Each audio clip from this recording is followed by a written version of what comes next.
reaction to the Amazon decision? I think it's incredible. I mean, it shows that everyday Americans still have the power to organize and fight for their communities, and they can have more say in this country than the richest man in the world. What do you say to those that criticize them pulling out, that the district now is going to lose 25,000 jobs that could have come there? Well, one of those things is, A, we were subsidizing those jobs. So for the city was paying for those jobs. So frankly, if we were willing to give Amazon if we were willing to give away $3 billion for this deal, we could invest those $3 billion in our district ourselves if we wanted to. We could hire out more teachers. We can fix our subways. We can put a lot of people to work for that money if we wanted to. Additionally, those jobs, there was no guarantee that those jobs were for the New Yorkers that were here. We were looking at a deal that was not primarily putting the community first. And I think that we can absolutely come together to create an economic plan that actually invests in New Yorkers, in higher wages, and in a dignified life. What you just said is one of the most insanely idiotic things I have ever heard. At no point in your rambling, incoherent response were you even close to anything that could be considered a rational thought.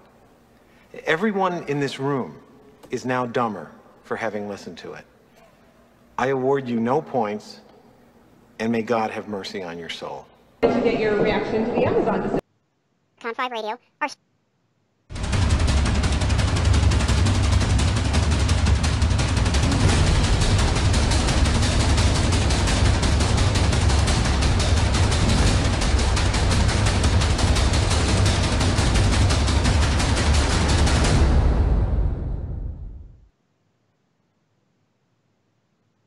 Strictly the views of Threatcon 5 and do not reflect or represent the values of the Veteran Radio Syndicate. If you get offended by anything you hear on this show, please feel free to go fuck yourself. We thank you for listening.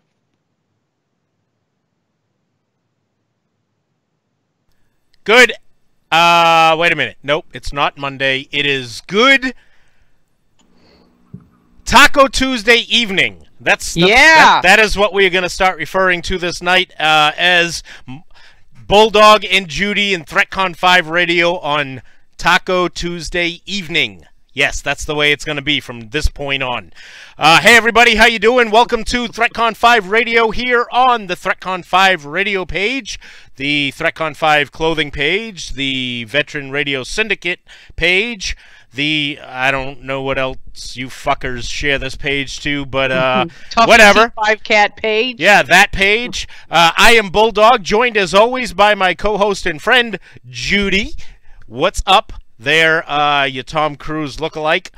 Yeah, I'm better looking. Come on, let's not get ridiculous. Let's start the show off. Before we give some credit to our sponsors, I just want to let everybody know that we are proud to be here every Monday night to give you the first version of what you will hear during the week that will be repeated on Sunday nights on BV Nation Radio and other shows. Yeah, and other shows, but the original is always better. Let's remember that.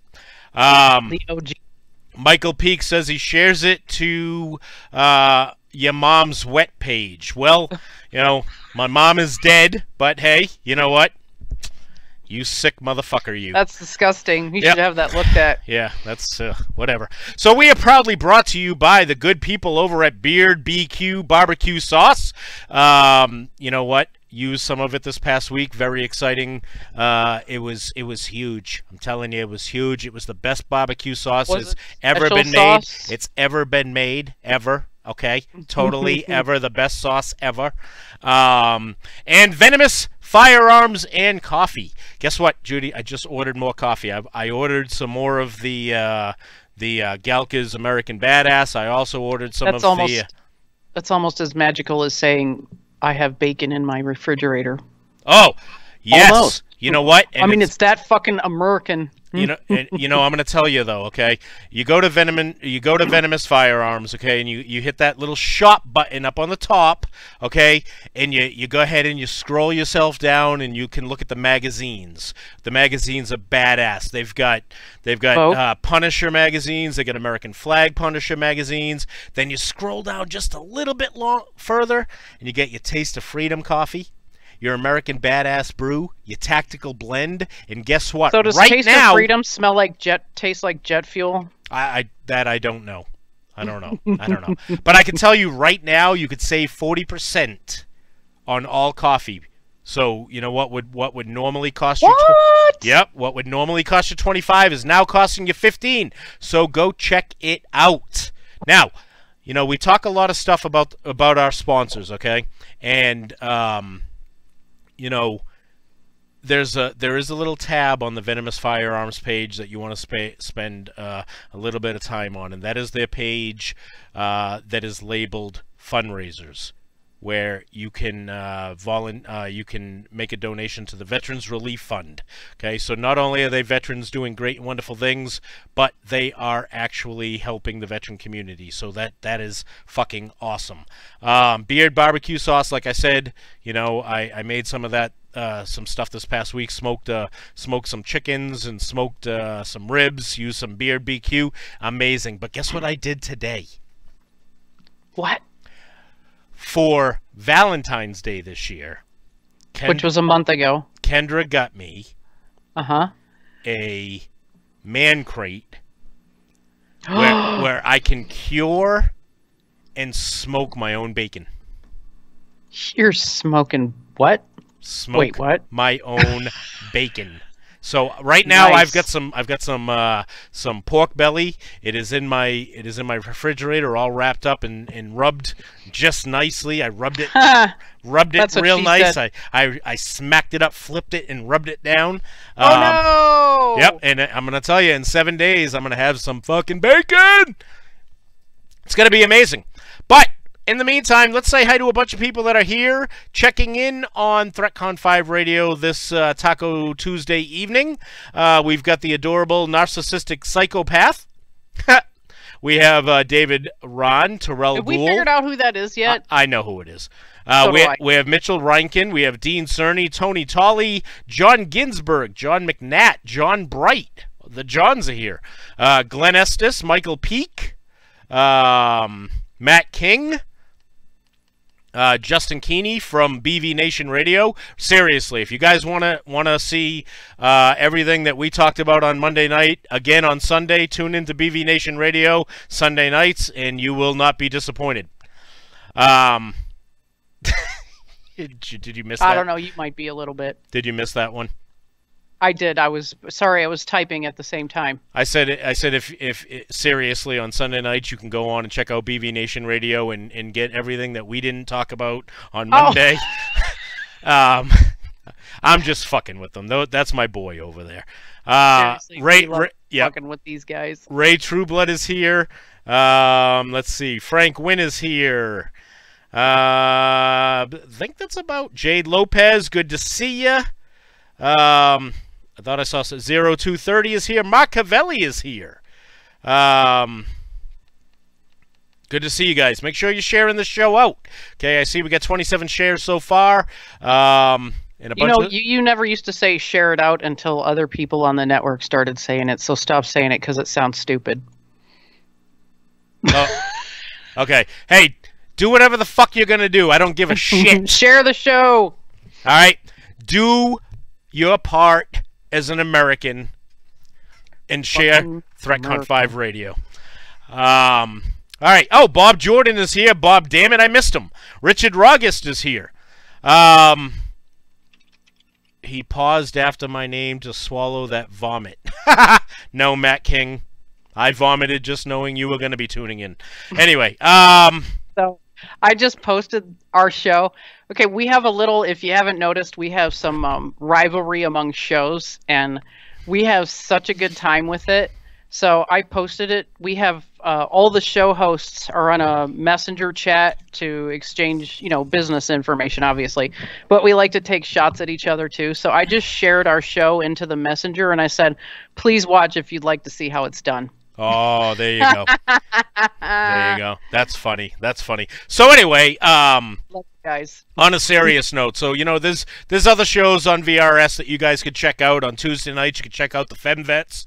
On Wednesday nights, you could check out the bar. There's the Warrior Wallet on Thursdays. There's it's 1700 somewhere on Saturdays. They've been doing a little bit of sports church. Sunday nights you can check out the Bear News. Pretty good show, actually. Followed by BV Nation Radio. But enough about that crap. Let's get back to what's important, and that's talking about stuff that's going on with Threatcon 5 clothing and Threatcon 5 radio. So if you haven't checked it out, we've got a new line of military. Frank Wynn, Crickets? you're lucky you're not close. I would slap that stupid shit right out of your mouth. Uh-oh. Chad, you got squirrel cum on your beard. I don't know What the hell? what the fuck that's supposed to mean, but... Is it the light reflecting on your beard oil, maybe? No, he's probably talking about the grays I have. This just makes me dignified. I agree. And besides, if I pulled all my grays out, I'd have no beard. Shh. Yeah, exactly. We don't discuss gray. Right. So anyway, what was I about to say before I was rudely interrupted? Oh yeah, so we have a new line of stuff over there on the Threatcon 5 clothing website. You could check out our military line as well as the Dillagaff and the MAGA hat shirt. Yeah, Dillagaff. I love that fucking shirt. You like that one? Mm-hmm. So you can check it out. We've like got that shit, huh? Do ya? You Do like you that like shit? it? Okay, it's called Are You Triggered? Because you can't wear a Make America Great hat all the time, so wear it as a shirt. Let's see those fuckers try to rip that off you. We've got the American Infidel. You can get the BV Nation Backwoods Veteran shirt right now. The All Vets Advocate shirt right now. The Gut DD214, Dillagaff, and then the military ones. I've From the branches, right? Yep, from the branches, and I did a couple specialties too. Okay, you can get your 0311 Rifleman Marine Corps shirt, your CIB shirt, your U.S. Army, your Marine Corps, Coast Guard, Air Force, Navy. Yeah. The Air Force one is rocking. The Air Force. I got to tell you, Bulldog, you did me proud with the Air Force shirt. Did I? Yes. Did I? Why is that? Because I got a little weepy. Because I put some old style shit in there? Yes, you know why? I fucking hate that fucking recruiting logo. Oh yeah, it's ugly. The motorized fucking wings. I don't know. I don't get it either. But so go over there, check them out. Go to threatcon5clothing.com. Use coupon code THREAT to save yourself 10%. Or I'm sure you'll see a bunch of Judy 2019. Yeah, bunch of codes throw in there. So yeah, so do it now. Do it now. I want to see orders. Do it. I want to see orders. I want to see orders from Richard Rogist. I want to see orders from let me see, from who else have I seen in there? Terrell Gould. I want to see orders. But anyway, no, on a serious note, hey Richard, I got your mail. I've been looking at it. I'm going to get back to you here very soon. Felix Irving is here. Hey. The man, the myth, the legend from Beard BQ. All right, so guess what I have to do tomorrow? Special sauce guy. Felix is the special sauce guy. Guess what I have to do tomorrow, Judy? Oh. I have jury duty. Oh. I'm sorry. I have to report. I'd like to do that. I have to report to the federal courthouse. Why do people complain about that? It's your civic duty. You want to shut the fuck up and let me get this out? Go ahead. I'm sorry. You know the bitching that you hear about it all the time. Go ahead. Well, I'm kind of bitching about it too because they give you 3 fucking dates, okay? 3 Mondays in a row. This Monday, next Monday, and the Monday afterwards, okay? And I have to call, which I did today afternoon, and they tell you whether you have to report. I have to report to the federal courthouse tomorrow morning at 08:15 But the fucked up part is, Judy, is I've got a shitload of stuff I've got to get done this week. I got to get the hockey style hoodies out. I've got to get orders out for Q Mission. I'm trying to close on my home. So I mean, I've got so much shit I'm trying to get done, and yeah, I've heard that usually it's never good timing. And I'm gonna end up getting stuck in a fucking some federal case. And I laughed because I said to Kendra, I said, I'm gonna sit there and like right in the middle of the case, I'm gonna lean back in my chair and I'm gonna go, boring. You should wear your right? MAGA hat. But I bet you that gets you out of jury duty. But listen, right? So I'm making this joke about yelling out, fucking boring, right? Some guy just got busted and thrown in fucking jail for contempt of court. What did he do? Yelled guilty. Guilty! He's guilty! What shirt am I wearing? Right now, I'm actually wearing the, I think... Wear the grenade. Which one am I wearing? Oh, I'm wearing the... That's the someone paid for it freedom shirt, isn't it? No, which one is this? You've got a sweatshirt on. I know I got a sweatshirt on.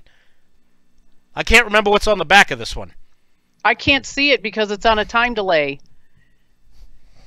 Oh, I know what this one is. It's the, there's a beast in every man. Oh, okay. Yeah. Because I have a wear the grenade that doesn't... Bob Jordan says, tell them you had sex with the defendant. Oh my god, that's fantastic. Oh, that'd be fucked up, wouldn't it? Hey, yes. So, is there any reason why you would have a problem, I don't know, sitting in on this case? Well, there was this one night at a bar. I'm pretty sure I had sex with the defendant. The defendant's a man. Did you just question my sexual preference? Yeah, right. They wouldn't do that. I'm gonna take it seriously. I'm gonna take it seriously. That's a damn shame. It's the best I'm gonna do. I just hope that if they don't select me, oh well. Fuck them. You know what? So my shirt is the Golf Foxtrot Yankee. That matches my attitude tonight. Go fuck yourself. Yes. So, a lot of stuff been going on. I want to jump right now, Judy. I want to jump right now into our douche of the weeks. Dean Cerny says he thought he was at bingo, probably referring to your yelling out guilty. Yeah. No, wouldn't that be fucked up though? Sitting there. Oh, boring. I'm sorry, we cannot have those outbursts from the jury. What? You work for me, motherfucker. All right. Yeah. So I want to get into the douche of the week. So. Threatcon 5 radios. Douche of the week. All right. So you went first last week. Jawohl. So I'm going to go first this week. All right. This week, I want to talk to you about this man that you see pictured down here in the little picture there, okay? So about 3-4 months ago, there was a murder that caught a little bit of news because of the situation in which the murder came about, okay? Mm-hmm. The woman was murdered by a panhandler. Okay. Okay. And the story goes that the guy was driving with his wife and his daughter in Maryland, okay, I believe in Baltimore area, and he saw a woman on the side of the road with what looked like she was carrying a baby. Okay. So they pulled over, and when they pulled over and rolled down the window to reach out with a $10 bill to help the woman, she was stabbed to death. Oh. Okay.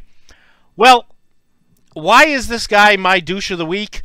Well, because he made the whole fucking story up, and he was the one who actually stabbed his wife to death. Oh my god. All There's right. been a lot of that shit lately. Yeah. So, Keith Smith, who you see pictured here, 52 years old, and his daughter, Valeria Smith, 28, have been charged with first-degree murder. The panhandler story was a ruse made to cover up their own plot to kill Jacqueline Smith, 54, Acting Police Commissioner Michael Harrison said. So what happened, I'm going to break down, this is how it all went down. On December 1st, they received a 911 call from Keith Smith saying that his wife Jacqueline had been stabbed to death after giving money to a panhandler in the 1000 block of Valley Street in East Baltimore. And now we know that wasn't true, okay? So he told the detectives that he and his wife were driving home after a birthday celebration for their daughter. He said that his wife told him to stop the car in the rain because they had spotted a woman with a baby and she wanted to give them some money. At that point, he claimed that the stranger jumped out of the shadows and tried to grab his wife's necklace through the open window. Then the man stabbed her, Keith said. The last thing I thought was, they're going to take my wife's life, he said to the pool of reporters. He was confronted in front of reporters. Sorry. He was comforted by his daughter, who wiped away tears, saying that, we got to live with this every single day. So, like I said, it turns out that it wasn't right. Well, they were in Texas, and they were arraigned in Texas on Monday, today, and they're being arrested not far from the U.S.-Mexican border on Sunday. The father and daughter each being charged with murder, conspiracy to commit murder, assault, conspiracy to commit assault, as well as dangerous weapon charge. It's not the first time that he finds himself in trouble. 20 years ago, he robbed a Baltimore bank 3 times. The same bank? I don't know, but he robbed a bank 3 times, stole $38,600. So I mean, he's got a criminal background. He served 12 years in prison for that.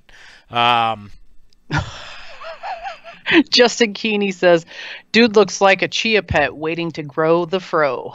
And what's fucked up is Marcel Trisvin, who is the deceased woman's brother, said that he actually accused Keith Smith when it first happened, saying that he didn't believe the panhandler story.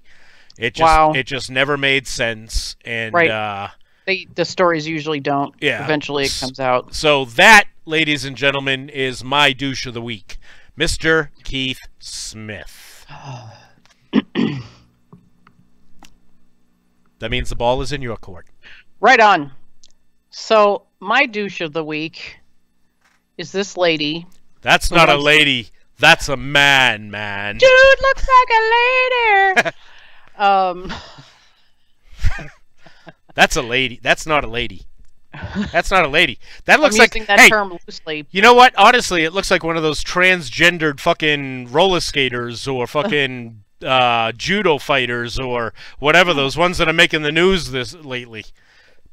Yeah, the ones that were used to be men, now they want to fight as women or compete as women, and because they can't win as men, so they're gonna compete as women just so they can win.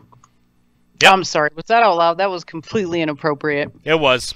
So my douchette of the week is Marianne Lisanti. She is from Maryland. And the reason she is my douche of the week is because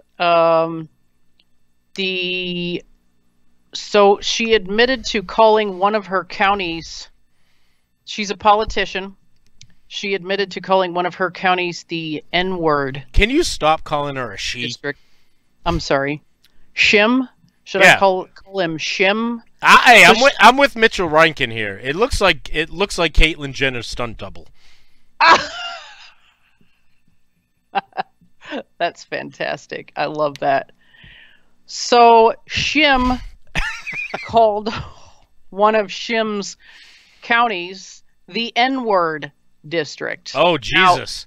Now it's very, very disgusting to know that a politician not only feels like that, these are constituents regardless of their color, but the fact that she was so comfortable voicing her opinion to people.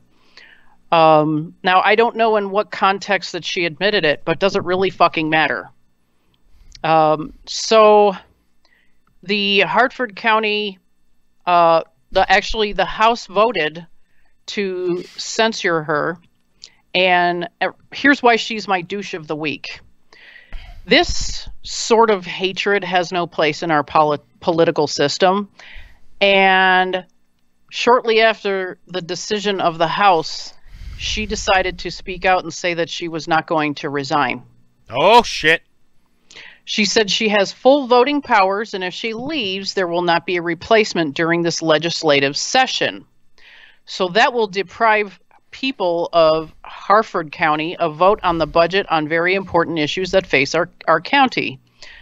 So the calls for the delegate to resign grew across the entire state of Maryland, from the governor to fellow Democrats like Prince George's County Executive Angela Alsobrooks. Oh, boy.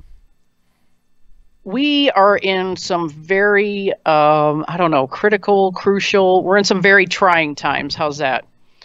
And unfortunately, we've seen many issues, and it's gotten kind of quiet, but where race is an issue, especially when it comes to the police. And this is not someone we need to have in office. No. Why would anyone in Hartford County want to be represented by a person who has this kind of hatred, and they're so comfortable just spewing it to whoever wants to hear about it? And then she admitted that she said it. She actually admitted that, yes, I said that. So this fucking man shim thing is my douche of the week. I'm just disgusted that she would, that somebody hasn't booted her out of office or something like that. I mean, when I say boot, I mean literally boot, put a foot in her ass. Mm-hmm. No, I know what you meant. It's, it's really hard these days to consider, the firing or the letting go of people of the LGBTQ crowd, because, she's going to sue, Yeah, clearly. Yeah. Ross Golden says, is that a Democrat? It is a Democrat. And I realized too that after you started your freaking douche of the week, that we both have douche of the weeks from fucking Maryland. Yes. That's pretty funny. There's just a whole bunch of stupid shit going on in Maryland. So they're trying to take over for Florida. I'm going to tell you that even though we're not going to touch on it all that much, I have an alibi. You said you're going to not touch it. I have an alibi. Why did you need an alibi? I have an alibi. I have an alibi fire. What? Jesus Christ. Okay, you were in the Air Force. I know that you Yes. don't know what that means. Okay, so when we're on the freaking firing range and, we expend all the fucking ammo for that particular round of shooting, and you've got a guy that maybe had a fucking misfeed or whatever, you have an alibi firer. Okay, so Gotcha. I have an alibi for douche of the week. Uh-oh. Do you know the name? Does the last name Rivera? Geraldo? No. Christian why? Christian the Rivera. Does that name sound familiar to you? Yeah, why does that sound familiar? He would be the man that killed Molly Tibbetts. Yes. We've talked about this. Yes, we have. Okay, so this motherfucker here, all right? This motherfucker here wants to fucking have his trial moved to a more diverse area. Oh, so he feels he's not going to get a fair trial. He's a fucking illegal immigrant. Who cares? There's no place where he should get a fucking a fair trial. Here's how you're. Unfortunately, he has a right to a fair trial. No, he doesn't. No, he does not. Is he an American citizen? So? Is he an American citizen? Show me Hold where on. it No, says that hold he has on. to be an American citizen. Hold on. Is he an American citizen? No, he's not. He's illegal, obviously. Then the rights of Americans do not have anything to do with him. Do you think that in Iraq... I don't disagree with it, but no, unfortunately... Hold on. That's not true. But it's not true. In Iraq, do you have a right to a fair trial in Iraq? probably not. Do you have a right to a fair trial in Japan? No. Probably. Do you have a do you have a right to a fair trial in fucking? I don't know. Exactly. Okay, that's an American right. You have a right to a fair trial. It is one of the Bill of Rights. Okay? He is not an American citizen. Therefore, he does not fall under our constitutional rights. Here's how it should go. You killed Molly Tibbetts? Yes, I did. Okay. That's all we needed to know. Pop. Why are we going to waste fucking time on a trial for a guy who already fucking admitted it? Alright? Why are we going to waste our fucking time on a trial for a guy who's here fucking illegally and committed an illegal fucking crime? Murder is illegal. Just as it is illegal to jump the fucking border. Just throwing that out there. Just throwing it out there. I know you disagree. But he's trash, and he killed an American citizen. Oh, I don't disagree at all on that part. Bob Jordan says, I killed Molly Hatchet. Wow. You know who else needs to be killed? Who's that? Momo. Oh my god. What in the fuck? You know, Oh there God. are some sick fucking people out there Yes, I totally agree. who think it's a good idea to go on YouTube and talk to kids and tell them that they should fucking kill themselves. Or hurt themselves or involve themselves in dangerous activities. Yeah, It's see? absolutely retarded. Exactly. See, Tony Tolley, he agrees with me. He said it would send a message if you just popped him. You know... Bill Gammon said, who the fuck is Momo? Oh my god. Alright, listen here, you fucking cunt. Momo is that weird-looking chicken chick. Fucking, yeah, I think Momo is AOC, actually. It's some fucking computer-animated fucking character who is going on, I think they've stopped it, I think. Okay? But... Yeah, it's been banned on in fact, I'm going to post an article. It's been banned. YouTube has been banned at schools across the country because of the Momo challenge. Yeah. / hoax, whatever you want to call it. It wasn't a hoax. It was not a hoax. It does make you wonder, though, what was Momo... Well, they're calling it a hoax, I'm assuming, to downplay the seriousness of, instead of, like the Tide Pod challenge, it got bigger before it got quiet. Yeah, but you know what? See, that's interest as soon as the media got a hold of it. But the thing is that just goes to show why we need population control. If you think it's a good idea to eat Tide Pods, fucking go ahead. Dip them in that fucking Mountain Dew that comes out of your radiator. Just drink that shit down. It tastes sweet. It's delicious. Yeah, and you can get some of that pink fucking cotton candy out of your attic. Oh my god, Sai says Momo is smarter than AOC. Yeah, but there's sick people out there. Sick fucking people out there telling kids to go and, hurt themselves. It's unbelievable. Yeah, Michael Peake, it started in the UK. As soon as YouTube found it, they blocked it and deleted it, which was good. I'll give them credit for that. Yes, but they have been more cognizant of that, I would say, because you and I talked about this almost a year ago, that YouTube needs to be held accountable and, go in and, Facebook has bots that can go in and weed out content that is, I don't know what to call it. The content Facebook doesn't like, and YouTube should be able to do the same thing. Right. Dwayne Wireman says, but it has raised awareness of what kids are watching on the internet. Well, you know what? And I want to say something about that because, maybe I doubt that this is the case, but maybe Momo was some concerned parent that wanted to prove a fucking point. Stop putting your kids in front of a fucking TV screen or a computer screen as a form of fucking babysitting. It's funny that you say that. Can I do my rant? Because this is the perfect segue. Please, go ahead. So I found an article from the tail end of last week that was a little concerning for me. So I'll just give you a quick, like the first couple sentences of the article. Authorities have announced the arrest of a 21-year-old Anaheim man, they said, sexually assaulted a 12-year-old girl he met on a dating app. This kid was in 7th grade, 12 years old. This guy who assaulted this 12-year-old knew she was 12. Now, she did identify herself as 19 on the site. On the site, and she was on Tinder. Oh, Jesus. Unbelievable. Where were this girl's parents? Why is she allowed to be on any internet-capable device without supervision? The parents absolutely share some of the responsibility here. And this is why you said what you said, the very last sentence.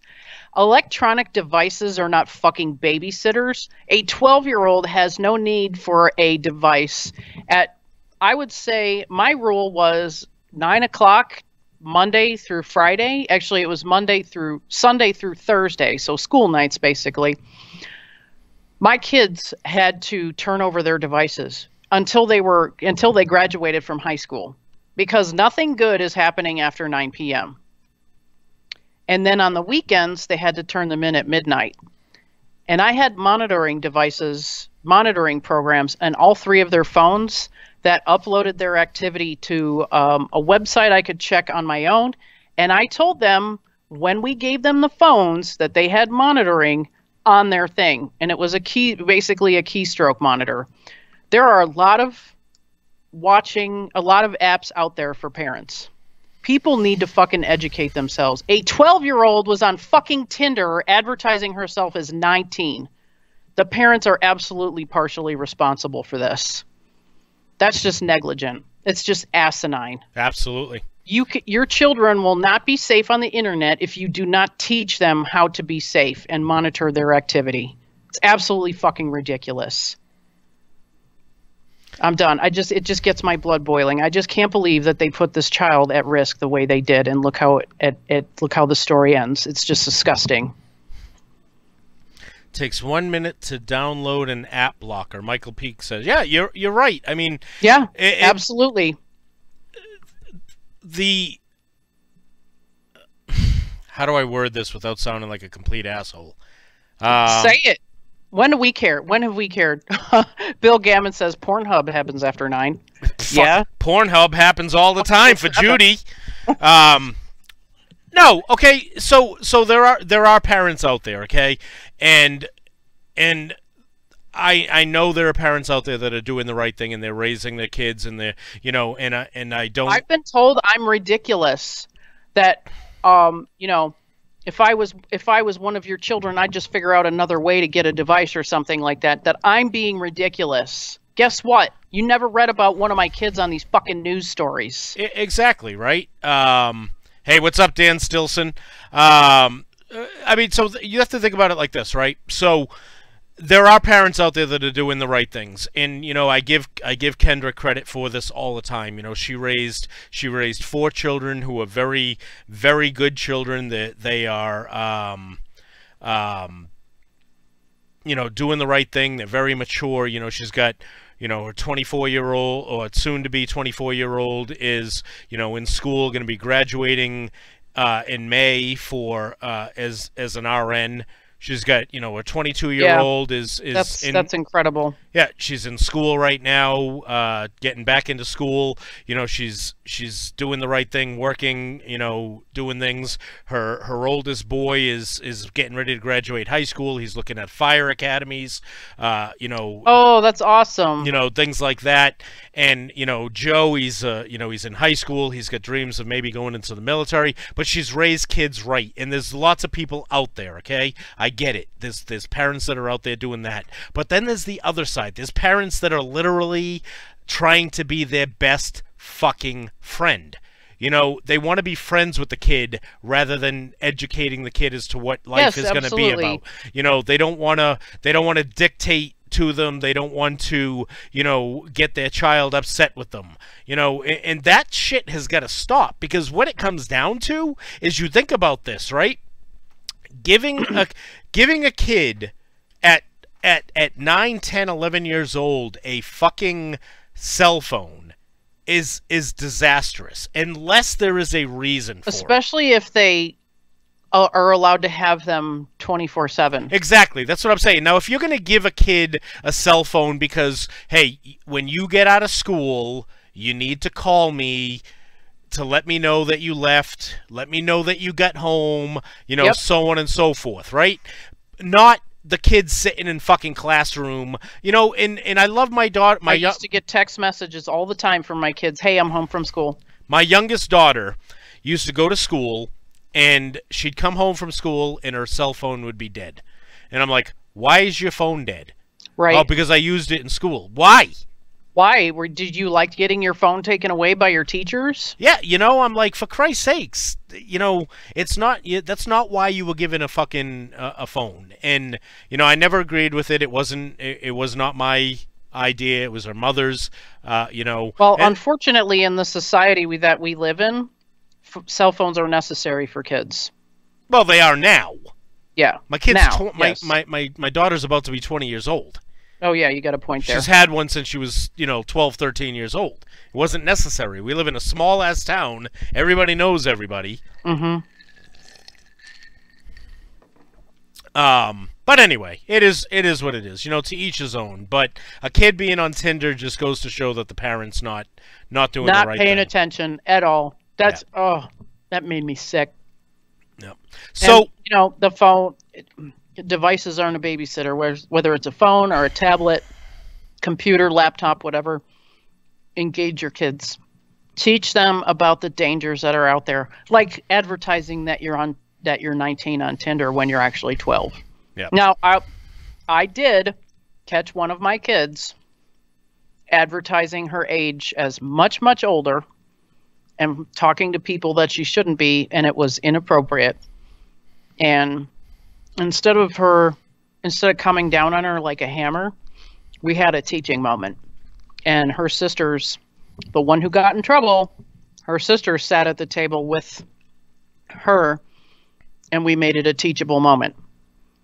Because that's what you have to do as a parent sometimes. You can't always be coming down on them. You know, that's the other end of the spectrum.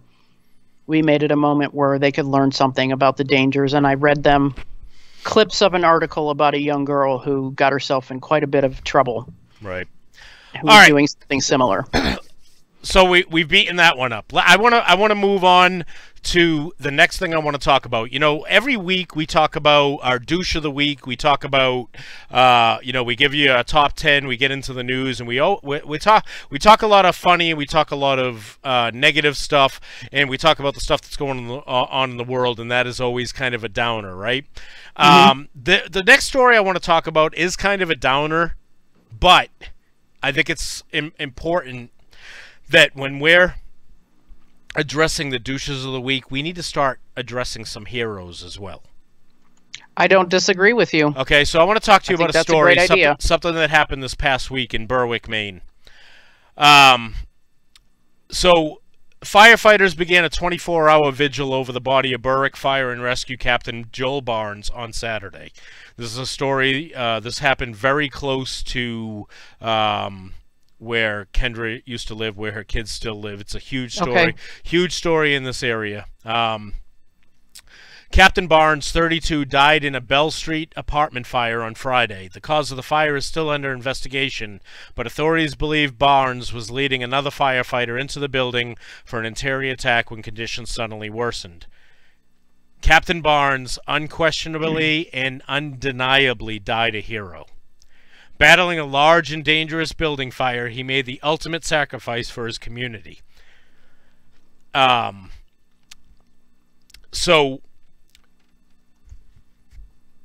basically what happened is the fire got too out of control, and Captain Joel Barnes and another firefighter found themselves in the position, and Captain Barnes shielded the other firefighter.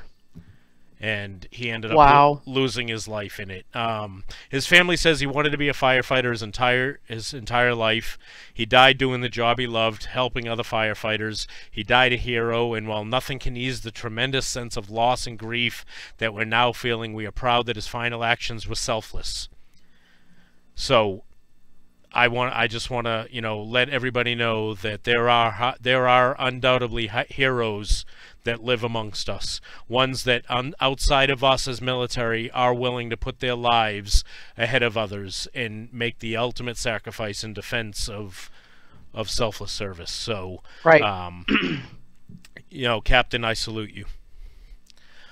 All right, enough of the negative and enough of the tear-jerking stuff, because that actually choked me up again. I know. I'm having a bad day, so. You know what it's time for? Moving right along. Do you know what it's time for? It is time for our not top 10. Outstanding. It is definitely time for our not top 10. You notice that the list that we have this week is actually not numbered. Oh, I did not notice that actually. So you have to count them. I accidentally closed it. Okay. Yeah, so you have to count them. 1, 2, 3, 4, 5, 6, 7, 8, 9. Fuckity fuck! 10. I accidentally closed the article. It's all right. It's all right. I'll start then. Okay. So this is the not top 10 craziest weird Florida news stories ever. It's so Florida. Man steals dollar bills stapled to bar wall, tries to spend them at Publix. Admit it. Every time you've gone to one of these funky bars with dollars stapled to the wall, you think, how come nobody comes in here and takes them, right? Now wait. It's made even better when you know that Publix was founded in Florida. Danny Lemon Jelly took it one step further, breaking into the Siesta Key Oyster Bar and swiping $150 in singles off the wall, then spending them on the first thing any self-respecting Florida man would: a pub sub from Publix. Finding it odd someone would pay for his chicken tender sandwich with a bunch of bills marked Bill and Wally Spring Break 89, Publix employees reported him. He was later arrested at the Beals outlet.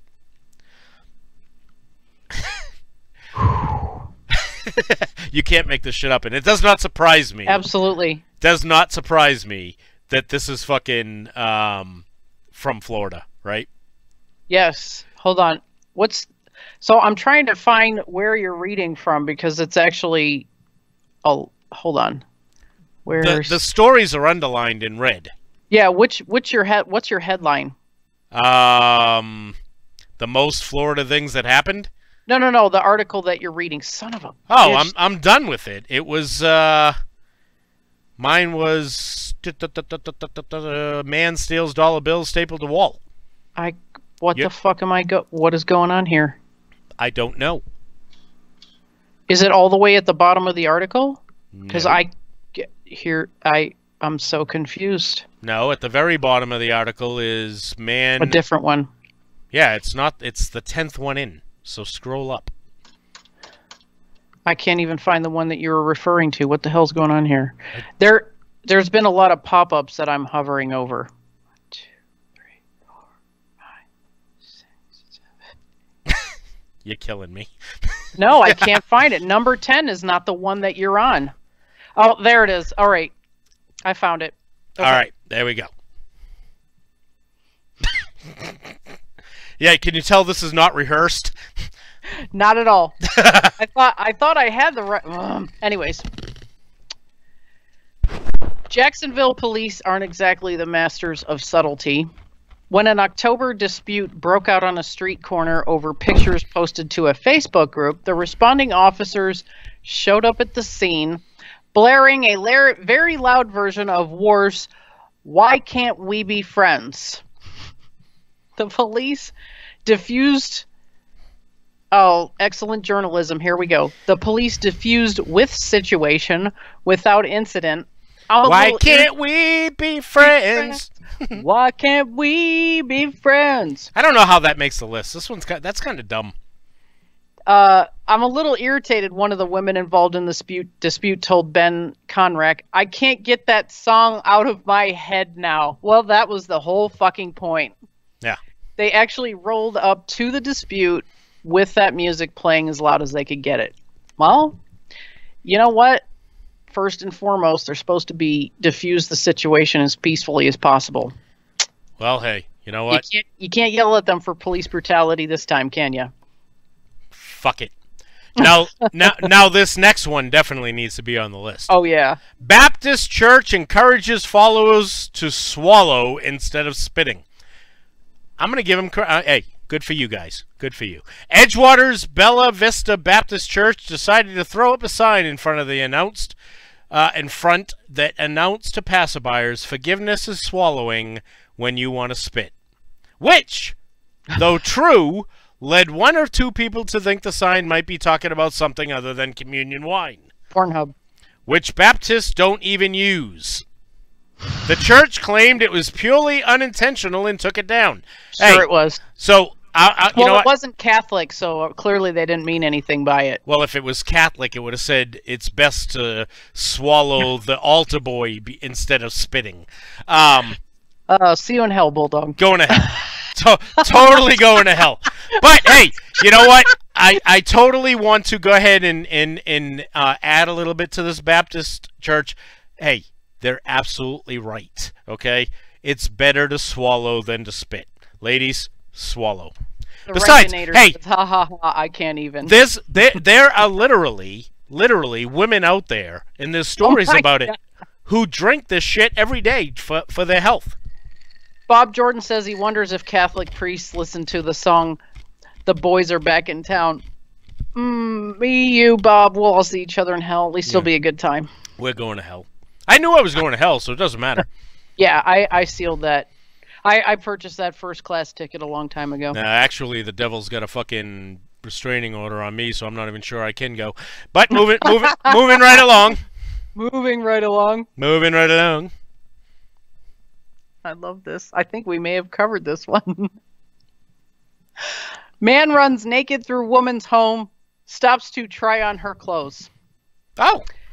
Naked men running through your house and trying on clothes? Apparently a normal Tuesday in New Smyrna, though it was still a shock to 82-year-old Sylvia Garman, who found Joseph Vaglica, his Vajlica. Vajlica? Nice. I swear to God, we covered this. I'm searching my old articles. So she found him in his birthday suit breaking into her garage. She called 911 and went to her son-in-law's house next door. We did cover this. As Vajlica spent the rest of the morning running in and out of Garman's house, sometimes naked and sometimes dressed in her clothing. He was later arrested. This woman was 82 years old. I'm guessing, unless she lived an incredibly sheltered life, she wasn't that shocked. Not in Florida. You beat me to it. I was going to say, especially in Florida. Oh. Nope. You cannot make this shit up. James Reichert says, Glenn Estes, you need to stay home. Yeah, stop trying on women's clothes. It's not right. Yeah, you freak. Oh, boy. Well, I mean, hey, you know, when he was around originally, clothes consisted of loincloths. Yeah, he had to kill. You know, now we kill animals to eat them. He killed them for clothes. Yep. Good Samaritan takes stranger who shot himself in penis to the hospital. When you move to Florida, no one tells you convicted felons with gunshot wounds to the crotch might come screaming into your house. But that's exactly what happened to a Jacksonville woman who allowed a man into her home after he arrived panicked, claiming he just accidentally sat on a gun in his car and shot himself in the penis. Calmly, she took him to a nearby hospital. It was later discovered the man had a cocaine possession conviction from 2004 and could possibly return to prison for unlawful firearms possession. Womp womp womp. That totally messed up. That's totally messed up. That totally messed up. I swear to God, we may have covered that one as well. I'm pretty sure we did, actually. I'm gonna have to Google that. The whole shooting himself in the penis, that's ringing a bell. Well, surprisingly, I have a story like that for tonight. So, talk about lack of trigger discipline. And if the guy is from Florida, wow. Yeah. Oh, Glenn says it wasn't animals, it was fig leaves. Oh, yeah. Well, I said leaves, yeah. You know, he needed the animals for the winter time. They used their pelts. Unbelievable. So, speaking of, Glenn, how difficult was it to come up with a word for fire? Moving right along. Oh, these pop-ups. Golf cart chop shop pops up in the villages. I had to say that slowly because I can't. There's too many ops. One might think eliminating cars would cut down on the number of chop shops in a city. But then one vastly underestimates... This story is so bad. It is. One vastly underestimates the criminal will of a Floridian. In June, Sumter County Sheriff's deputies raided a home in the villages, the retirement community best known for STD outbreaks and golf carts. Wow. I don't know if I'm going to make it through this one, Bulldog. The question is how bad does it have to be known as the town with STD outbreaks? STD outbreak. Yeah. Hey, what is this town known for? You don't want to know. Yeah. We don't. I don't know. I don't know. Do you know? No, I've never heard. No, I don't know. You really don't want to know. Ever heard of chlamydia? The gift that keeps on giving? Gonorrhea? Oh, yeah. You're known for just STDs in general. They found evidence of an underground golf cart chop shop. Jesus Christ. Unbelievable. The alleged shop was run by Kathleen Unrath, who had moved in with her elderly uncle to take care of him. A relative term she apparently took to mean use his garage to sell illicit electric cart parts. There are a lot of tongue twisters in that article. I did not. How did I get that one? I don't know, but that was. Maybe I shouldn't have drank before the show. I'm drinking right now. Well, I just finished mine, so. Fireball, whiskey, and Coke. I was drinking Winter Jack. Well, all right. Airplane wing damaged after alligator attack. I love that. That is the most Florida fucking thing I have ever seen. Well, looks like we'll have to set that big. It's been how many days since an airplane ran into an alligator sign back to zero. I love that. Back in June, a man piloting a Piper PA-31 was attempting a late-night landing at Orlando Executive Airport when an 11-foot alligator jumped up from the runway and attacked the wing. The 500-pound beast died on impact. You don't say! No people were injured despite damage to the aircraft. It was the first time it had happened since 2013. So this is not the first time this has happened. That's what kills me about it. Now, we have in normal airports, they send people out onto the runway to scare the birds away. Yes. But nobody in Florida, nobody in the Florida area thought it would be a good idea to send somebody on the runway to scare away the alligators. Don't worry about it. It'll be fine. Oh my God. What's the worst that can happen? We could kill an alligator and damage an aircraft. That's fan-fucking-tastic.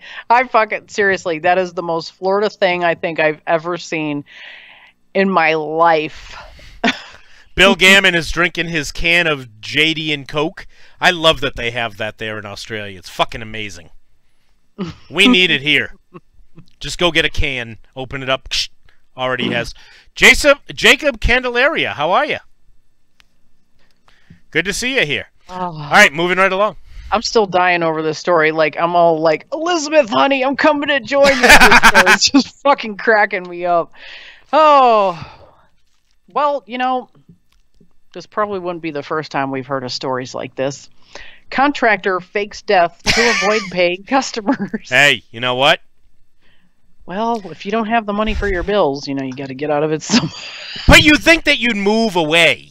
Yes, Don't stay in the same area where there's a good chance you might get ran into. Hey, I thought you were dead. Or rear-ended. Nope. Yeah, anyway. Yeah. Once upon a time, if you owed people a bunch of money, all you had to do was move to Florida. And they'd never find you again. That's a little harder now. So Mark Anthony Perez had to get creative after a Pennsylvania couple discovered the $13,000 he'd charged them for renovations to their winter home never got done. Oh, boy. After being hounded for weeks, he sent a text message from his daughter claiming he died in a car accident. Smelling something rotten. Was it a dead alligator on a runway? Smelling something rotten. One of the victims staked out Perez's home until he found him walking outside one morning, very much alive.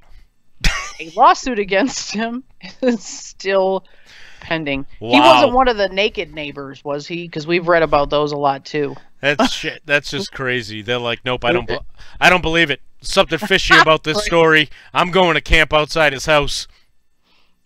How much of an asshole would you felt if he really was dead? I know. Right? And you're camping outside the house.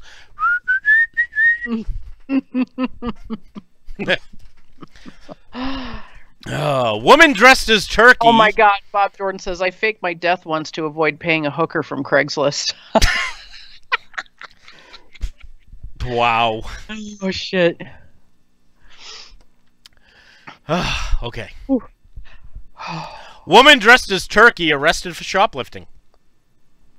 In Florida, even our birds are a bunch of thieves. Oh, shit. A 67-year-old woman named Irene donned a giant turkey costume this past November and headed to a Belks in Lady Lake. Whatever the fuck that is. It's a city, I'm guessing. Oh, headed to a Belks in Lady Lake. Oh, Belk is a department store okay. south. Where police claim surveillance cameras saw her stuffing said turkey costume with purses, jewelry, a waffle maker. Wait, how fucking big was this costume? It's probably one of those blow-up ones. It's probably one of those blow-up ones. Oh, yeah. You know? All right. Like the T-Rex? So she says, I was hoping to wear my costume to court. Oh, my God. Just like Bulldog's going to wear his MAGA hat on jury duty next week. Tomorrow. This week, sorry. I'm sure she's going to be on another list soon. Oh. We're going to read about her again. I promise you. Yep. All right, moving right along. Valerie Adams, great. Now I want waffles. Me too. Like, so did she get to keep the waffle maker as a consolation prize? I don't know. I don't know. I don't know. I read this headline and I'm thinking, I could see why. I'm wondering though. Okay, if she lived in the town that's known mostly by its STDs, would she have been making blue waffles? Well, oh shit. Oh, I didn't get a snort out of that one. I got a fucking you almost lost your breath. You got a asthma attack out of that. Good on you, Air 5.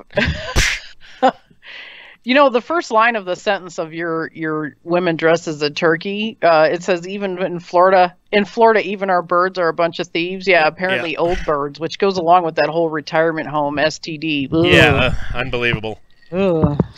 Well, I guess when you get that old, you're really not free of much of anything, are you? Well, at least they had a good time. I'm looking at the headline for my next one, and I'm like, well, I can see why before I even read it.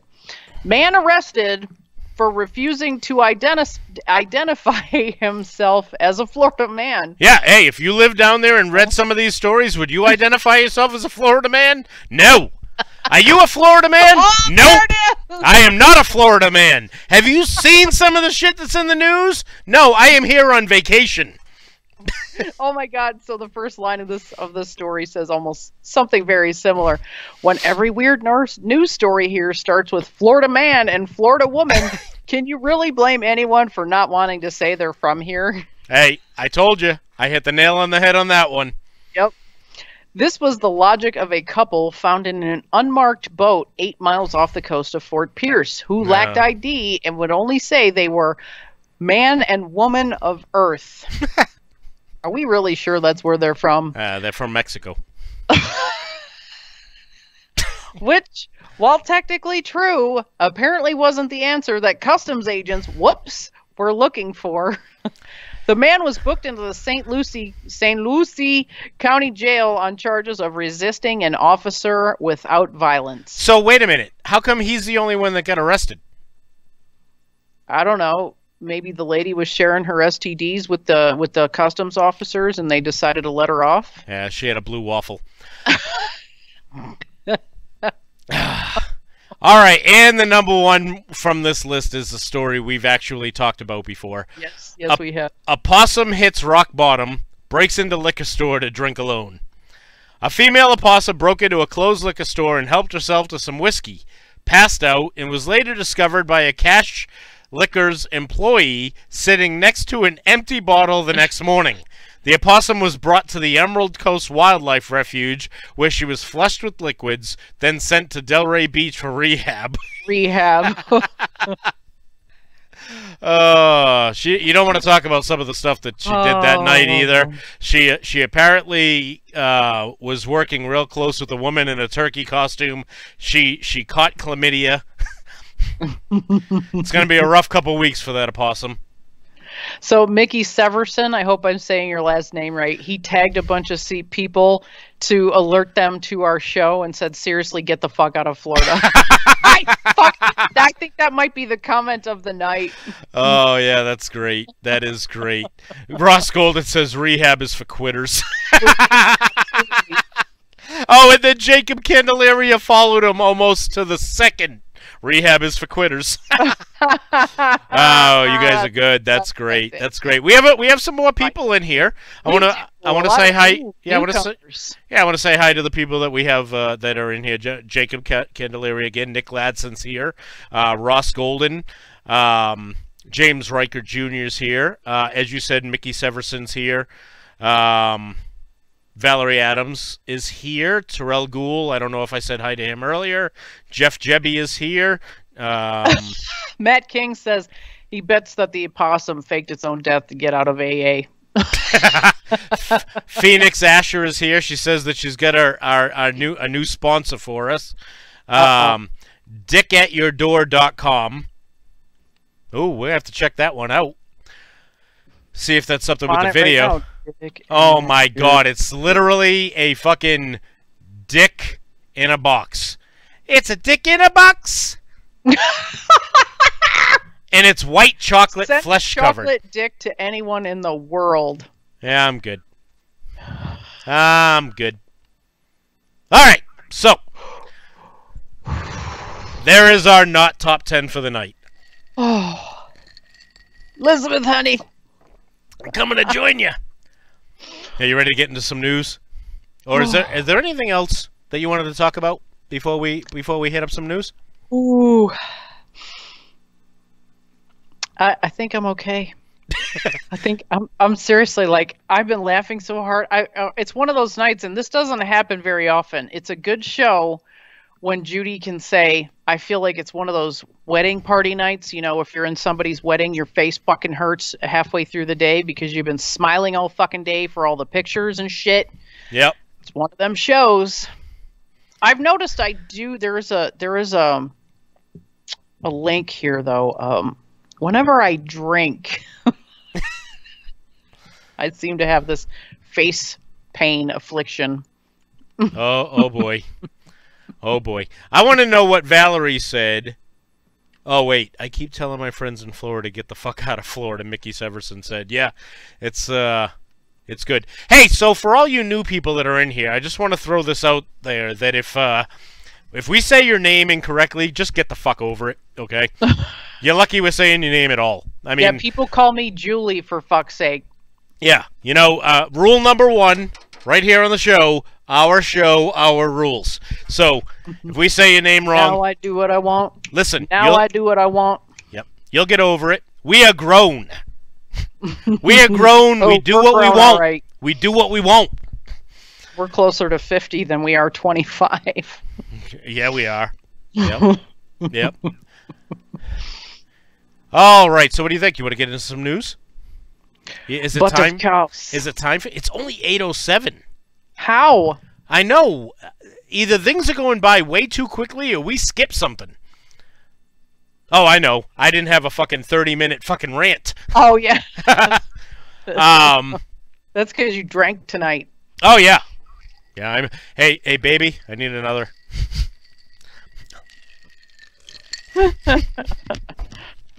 Oh shit. Okay. So, I'm over here chewing my eyes. Like, hey, this ain't a professional fucking show, so get over it. Yeah, we're not. You know, and I would like to make sure that people are aware we're not actually getting paid to do this. Who thinks we're getting paid to do? Oh, okay. Oh, I'm sorry, I brought that up. Oh my goodness. So we listen, are not getting paid to do this. We volunteer. This is our free time. Yeah, okay, listen, I just want to throw this out there, and there's going to be some people in the chat that know what I'm talking about, but I just want to throw it out there that I did not use the proceeds that were collected from Threatcon 5 radio to buy myself a motorcycle. It did not happen, okay? It did not happen. I don't know. I have quite a few nice things. I'm living quite the lavish life here. Yeah, yeah. Who's that fucker from Lifestyles of the Rich and Famous? Oh, Alex, what something? Fuck's his name? It's gonna kill me. I know, right? Because I used to love that show and quote him all the freaking time. Robert Leach. Robin Leach. I'm Robin Leach, and this is Lifestyles of the Net. So rich and famous. We make millions of space bucks on this show. Mary McInturf says Bulldog looks like the cutout that bottom button John Bright sticks his suction cup dildo to. Oh my God! It is exactly. That's a compliment. Paula Ledbetter says chewing ice ruined your teeth. I know. I am so bad with my teeth. It's so bad. See, you know, John Bright has actually told me about the cutout he has of me, and I didn't believe it. But now, yeah, Mary McInturf just fucking confirmed it. Yeah, John Bright's in love with me. You didn't know that? That's awkward. Well, I mean, it is. But on Thursdays, it's okay. It's Man Love Thursday. It's all good. Hey, what he does in the quiet of his room and with pictures of me is up to him. I don't care. But no, seriously, Mary McInturf, if I said it right, if I didn't, so fucking what? You'll get over it. Sitting here rocking like to soothe myself. So, yeah. So, did you hear that we lost a 90s icon today? You know, I did. I'm actually very sad about that. I'm not. I had nothing in common with the 90210 show, but we had singles night when 90210 and Melrose Place aired when I was stationed in Oklahoma City, and we would like house hop. Each single person would host every week and have dinner for us. And, you know, sometimes it was hamburgers or whatever, you know, pizza, whatever. It's like. This is what I want to say. Luke Perry was a good actor. Okay? Yes. I think that people that look at him and say, oh, well, you know, I know him from when he was on Beverly Hills 90210. And, you know, I was just going to say this, but Mitchell actually beat me to it. 8 seconds. That was by far. Oh, I loved him in that. He was fantastic. You know, he played the excuse me. He played Lane. Jesus fucking Christ. He played the character in Lane. Oh, what the fuck was his name? I can't Jesus, remember I can't his think name of. now. Can't think of the freaking name. But he played. It was a true life story. Okay. Yes. Lane Frost. About a okay. yes, Lane about Frost. a rodeo. Yeah. Okay. A champion. Yeah, I was really into this shit at the time. Okay, and he was real good friends with Tuff Hedeman. I met Tuff Hedeman at a bull riding event in Worcester. And you know, he'd tell stories about Lane. Lane was the 1987 professional rodeo champion, bull riding world champion, or what's it called? The Professional Rodeo PRCA. Yeah, the Professional Rodeo something Association bull riding world champion. And you know, he died tragically. He died getting gored by a bull. And you know what? Fucking listen, Valerie Adams, don't tell me what to do. Apparently, a whole bunch of people said his name, and she's like, read the fucking comments. That's not the first person. It's okay. First off, it's hard for us to keep up with the comments because you guys are like firing off the comments like that, so it just runs right by. And there's also a delay. There's a delay. There's also a delay because stupid fuckers put stupid stuff on Facebook on live video several years ago, so now there's a delay. So you're not seeing this real time. It's usually anywhere between 10 to 30 seconds old. No, it's 13 seconds total. But anyway, I clicked on our show and it's been longer than a minute behind. Oh, really? Well, that's because you got shit internet. But anyway, you got a point there. But anyway, so you know, this is the problem that I have with this, and I don't want to sound unsympathetic to the fact that, you know, a celebrity lost his life, but I'm going to anyway. You know, he died. He had a massive stroke. Apparently, he had the stroke last Tuesday. Yeah, last week. I knew that. And a week before, he admitted himself into a hospital. Have you seen pictures of what 52-year-old Luke Perry looked like? Okay. Luke Perry is 52 years old. He is a whopping fucking 5 years. He's 5 years older than I am. Okay? He was so handsome. Yeah, he was. Did you see what he looks like right now? Not he good. looks like he's about 70. Drugs will do that to you. When you're talking about somebody that's had a stroke at that age that was that catastrophic, there were other underlying issues, and one of the biggest ones, because I grew up in a family full of alcoholics, is alcoholism is a I don't know if he was an alcoholic. I don't remember hearing stories about him, but no, it wasn't alcoholism. It was fucking drugs. If you remember, he had that issue back when he was on 90210. I don't remember, honestly. It's been so long, and it's a shame, though, you know. No, I mean, look, it happens all the time, okay? And what happens is, listen, you know, I would much rather, and it's because of who I am and where I've been and why I've been, I would rather talk about the 1,100 veterans that have killed themselves because they have got piss poor help from the VA. I would rather talk about the veterans that have taken their lives because they've been dealing with the invisible scars of war and not been treated properly. You know, that is what I'd rather talk about. He's just another celebrity who had the life and chose to fuck it up. Okay, so it is what it is. Sad to see another one of the people I grew up watching die, but bye. You know, It is what it is. All right, so there it is. Now, I will tell you that John Bright just made me. I'm glad I was not drinking when I read that fucking comment. He said I about had a massive stroke when they started talking about Bulldog's cutout. But listen, all throughout history, okay, people have had to mourn the lives of people that they've followed, whether it be Michael Jackson, you know, the people that, you know, watched and cried when Michael Jackson died, or people that cried when you know, David Bowie died, or people that cried when Janis Joplin died, or when Glenn Estes cried when fucking Moses died. You know, I mean, Jesus was put on the cross. Yeah, I mean, you know, it's one of those things. It's one of those things. We love you, Glenn. So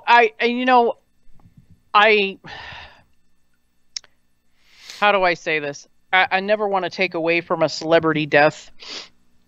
And for the simple reason of, celebrities, the ones who don't go off on their little political rants unnecessarily. Celebrities they provide escapism for all of us. So, I have fond memories of Luke Perry being in all my friends' living rooms for, almost 2 years. If you were home and you were one of the single guys, and then, we would, like I said, we would house hop every week.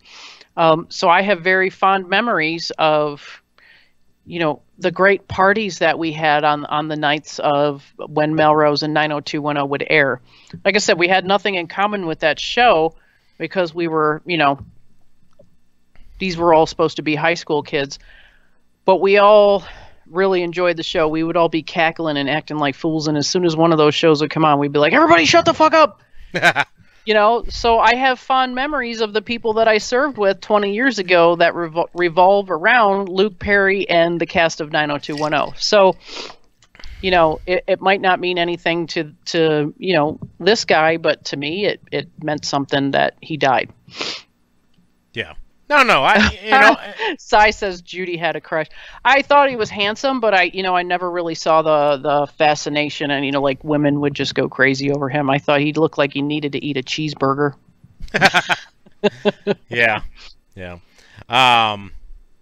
The fucking comments coming up. I know, hilarious. They're cracking me up. Nick Ladson said Michael Jackson caught botulism. He ate a 10-year-old weenie. That's disgusting. Yeah. So anyway, so that's that. I'd also like to say that there 24 plus people lost their lives yesterday in Alabama and Georgia. When a tornado ripped through their communities. So yeah. There's much bigger things out there. The everyday people that aren't in the spotlight, that don't have the ability to seek treatment whenever they want. That are unfortunately losing their lives. They're the ones that I would rather talk about and give pay homage to. But yeah. That's just me. So, and here's a perfect example. Bob Jordan saw on Monday Night Raw that Roman Reigns' cancer is in remission. Some people don't care about wrestling, but wrestling is escapism for some people. My kids and I bonded over wrestling for a long time, and that was one thing for several years we didn't miss was Monday Night Raw. So yeah, I get it about the different forms of entertainment and the people that we connect to that are on those big screens. Mickey Severson wants to know, do you know why Michael Jackson likes 38-year-olds? No, I do not. Because there's 30 of them. Oh. Do you know why men wake up in the morning with wood? No. Because they didn't have to listen to bitching, whining, or crying for at least 8 hours.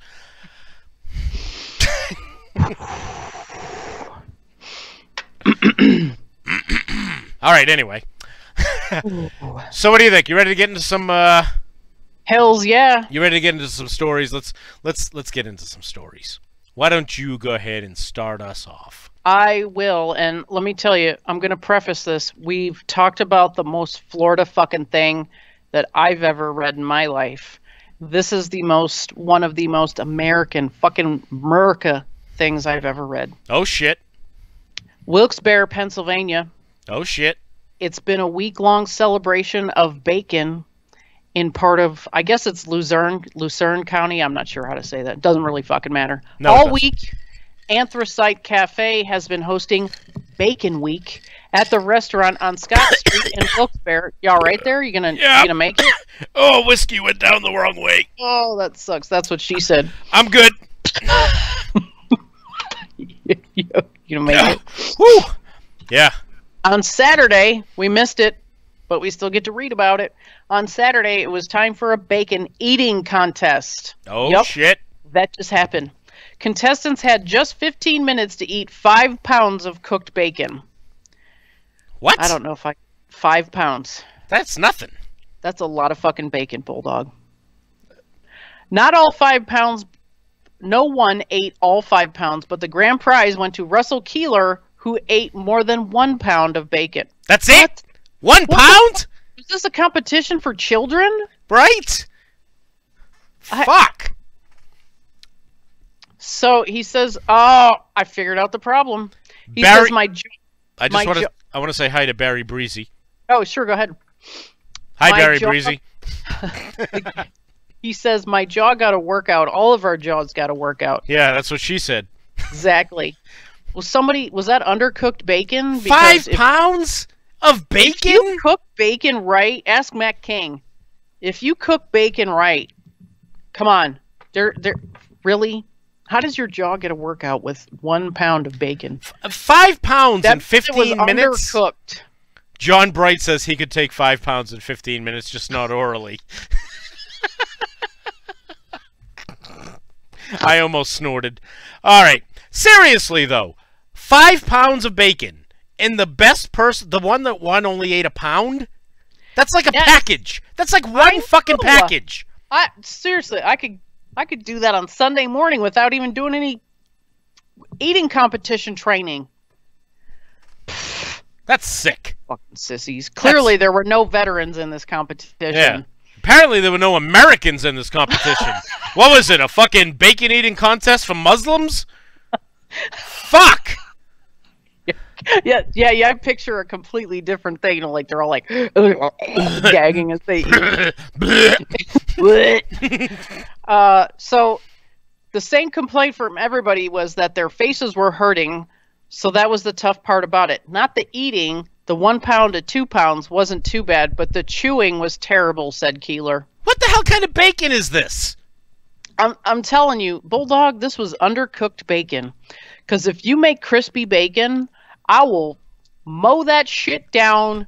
Ladies and gentlemen, hey, listen. Find out where this event is. Find out when it is in 2020.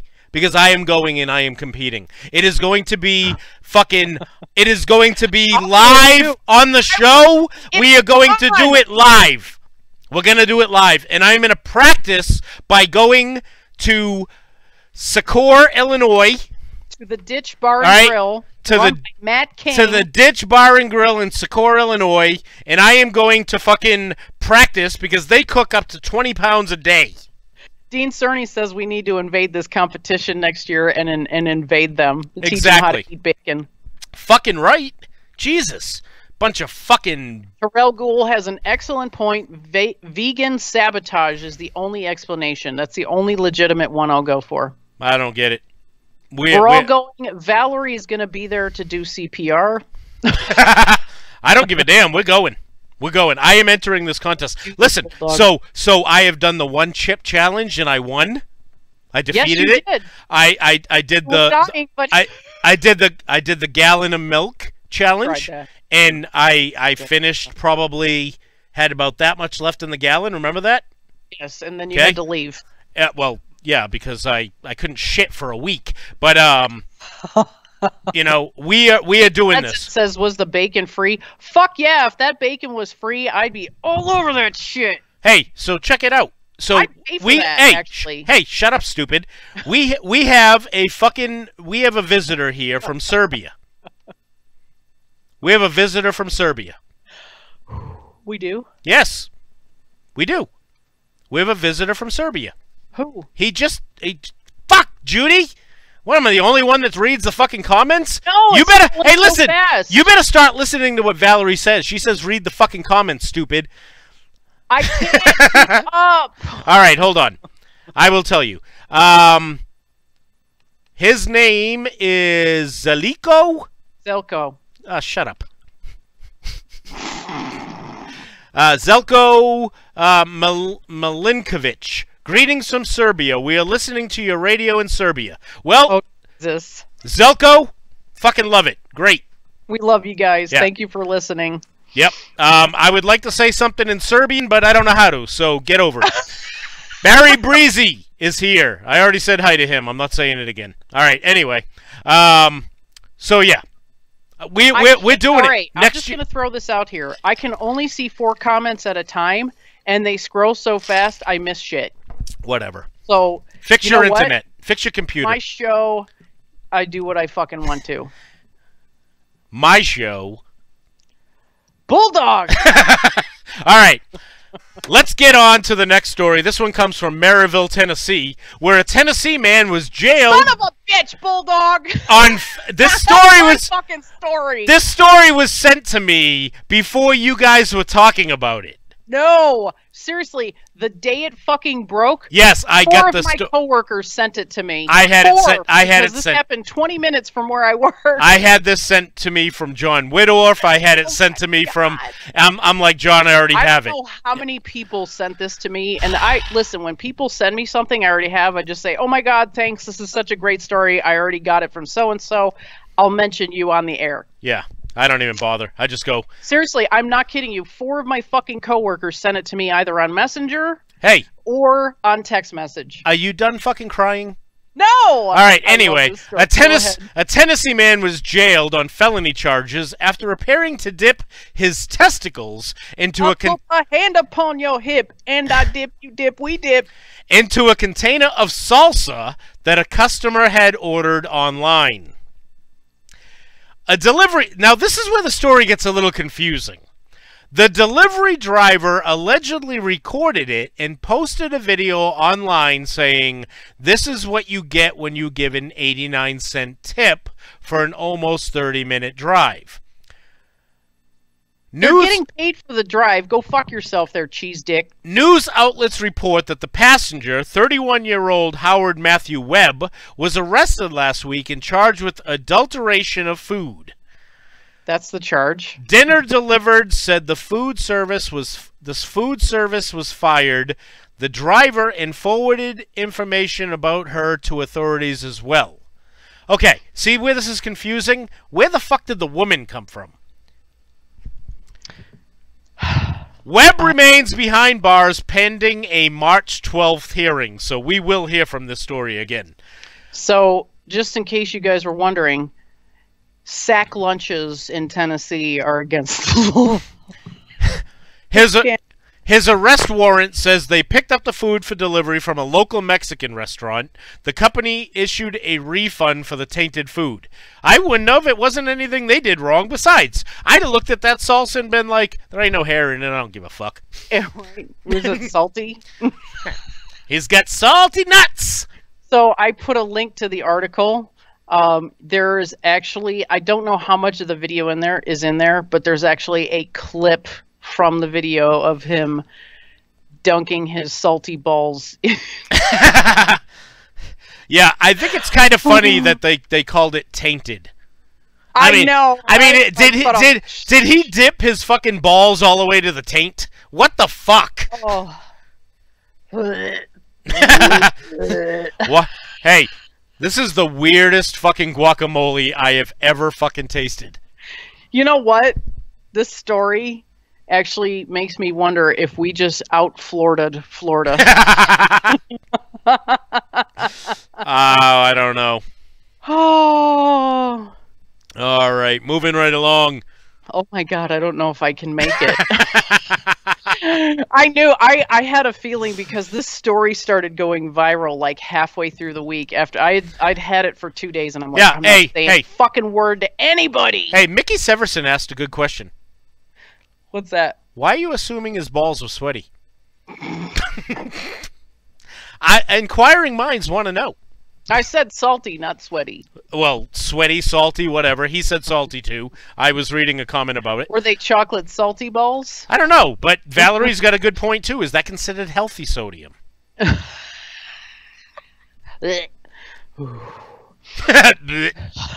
Jacob Candelaria. It has a hint of garlic. Mmm.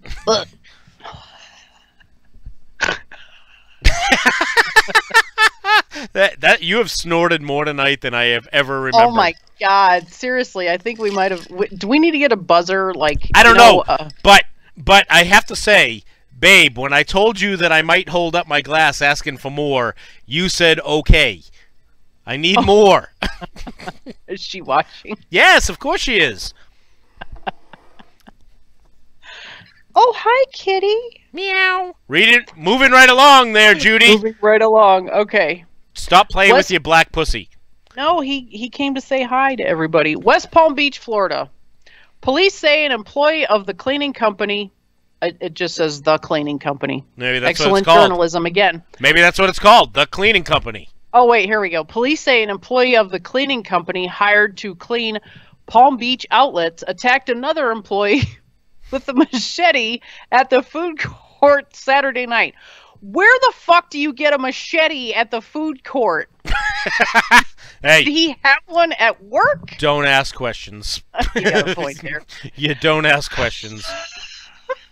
According to West Palm Beach police, 43-year-old Luis Arias was upset with a coworker and complained about the victim not completing day shift cleaning tasks, leaving most of the work for the night shift, which included himself.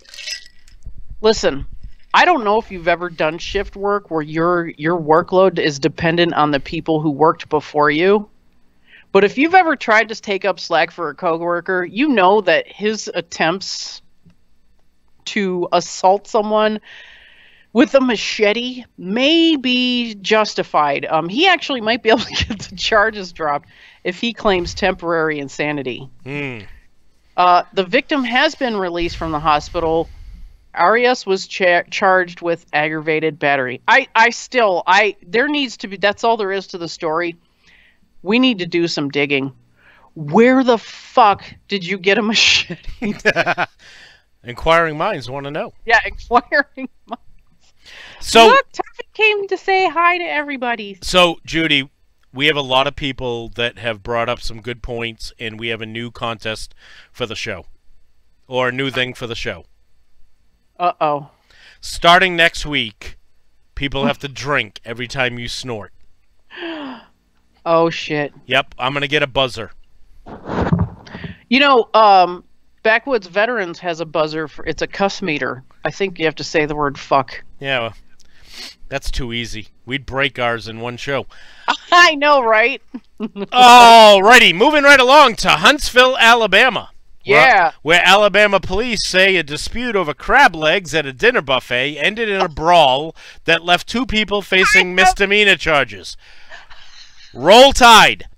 Roll Tide. Huntsville police officer Gerald Johnson says he was eating at the media buffet restaurant when a fight broke out. Johnson tells WHNT-TV that dinners were using service tongs like fencing swords, and plates were shattering, and a woman was beating a man. Johnson says diners had been waiting in line for crab legs for more than 10 minutes when they lost their tempers once the food came out. It was like fucking Black Friday. The crab legs came out, and people were like, I gotta get some! The station reports Chiquita Jenkins is charged with assaulting John Chapman, who suffered a cut on his head. Chapman is charged with disorderly conduct. Court records aren't available to show whether either person has a lawyer.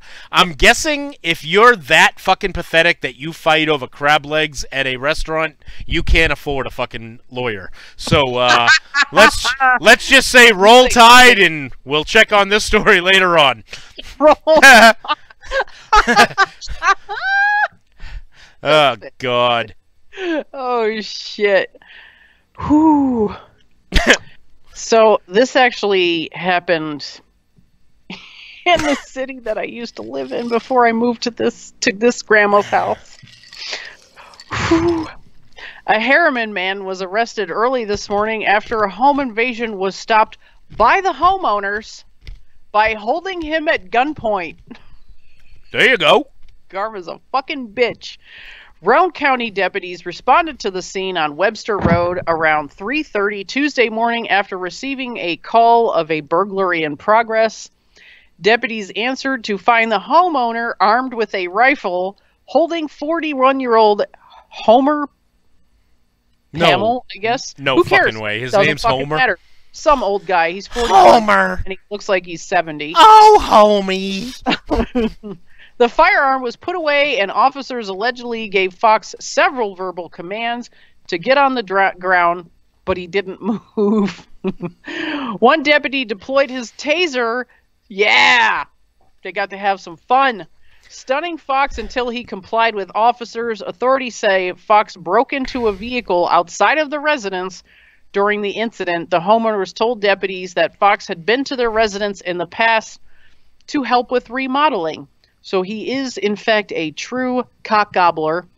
Fox is with aggravated burglary, home invasion, burglary, and theft, and chronic stupidity. We've heard worse. That's fantastic, though. I just love that the homeowners caught him. I love that. Karma's a fucking bitch, isn't she? Oh, yeah. Yep.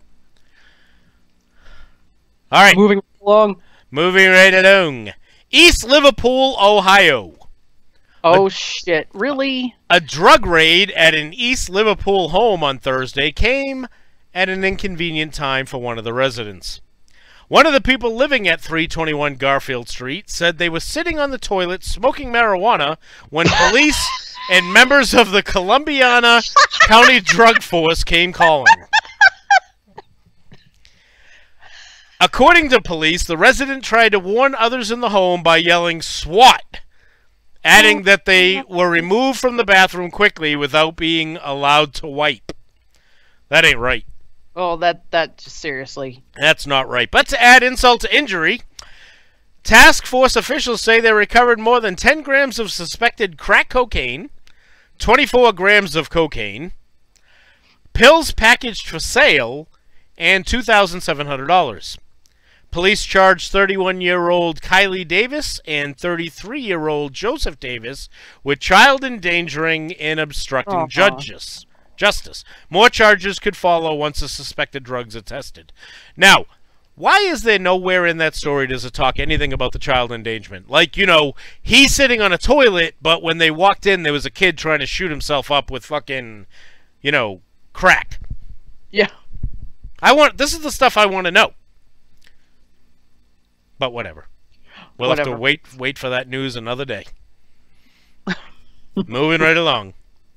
That's kind of fucked up, though, they didn't let the guy wipe. I don't know if you've ever been in a position where you had to real quickly take a shit and, you know, pull up your pants and run. Man, that is the fucking worst feeling ever.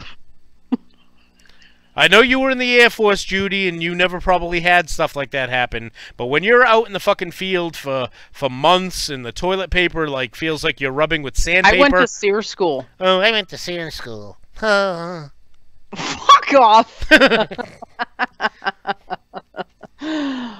Oh, shit. Moving right along. Moving right along. That's what I said. So, early Saturday morning, Crossville police were asked, another one in Tennessee, were asked to assist Cumberland County deputies with a call at room 104 of the Budget Inn. We already know this is going nowhere good, right? Not just by the fact that it's on Threatcon 5 radio, but by the fact that it happened at the Budget Inn. The complaint apparently let 30-year-old Ashley Nicole Van Ladingham... Oh, shit. Ashley Nicole Simpson? It's the complainant. Apparently let 30-year-old Ashley Nicole Van Ladingham use the bathroom, and she passed out.